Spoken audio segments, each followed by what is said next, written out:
If I were to say I love money, you'd probably think I was a greedy person.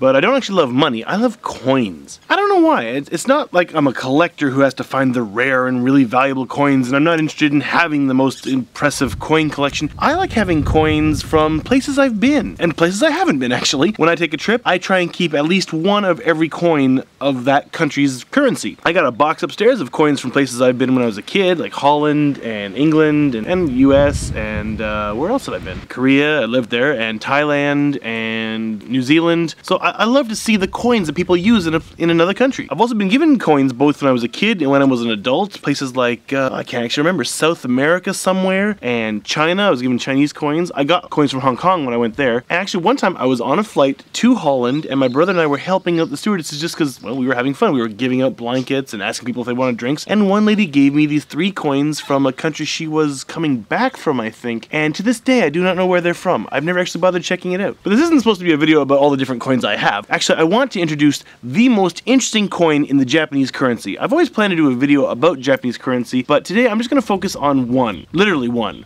1 yen. Well, I guess 2 yen because I've got 2 of them. You'd think this is the most insignificant and uninteresting coin. Well, yeah, 1 yen is pretty insignificant. It's about equivalent to a penny in Canada or America, depending on the current exchange rate. And the design is really not all that interesting to look at. It's made of 100% aluminum and weighs 1 gram. Where it gets interesting is when you start using water. Obviously, the density is greater than water, so if you try and put it in, it sinks. But because it's so light, and it's got enough surface area, if you put it carefully on top of water, it will not break the surface tension. So it's not actually floating, but it stays on top of the water, as long as the water's calm. I don't know if I'd ever actually done this before today, but it was a lot of fun to do for the video, especially when I thought, what if I take a chopstick and poke right beside the coin? What I found when I poked the chopstick into the water was that the interaction of the surface tension at the edge of the coin and the surface tension of the chopstick poking into the water made me able to move the coin around the surface of the water without actually ever touching it. I just thought that was really cool. I had a lot of fun playing with it. Of course, once you actually poke the coin, it sinks. Are you the future little coin collector too?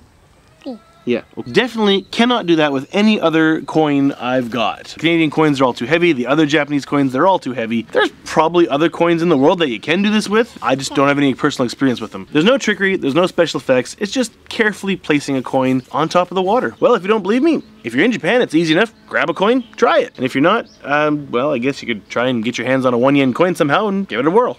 Whoops, I just dropped my coin. Although I have noticed in stores, when people sell foreign coins, they really jack the price up. One time I was in a bookstore over in Yoshimachi, and they were selling some foreign coins. Not highly collectible coins, just foreign coins. And they were charging 200 yen for the Canadian penny and 200 yen for the Canadian nickel. So I guess the nickel was actually a better deal, but still, that's a ridiculous markup. But I guess this is enough for now. This is just me putting in my 2 yen's worth. I guess.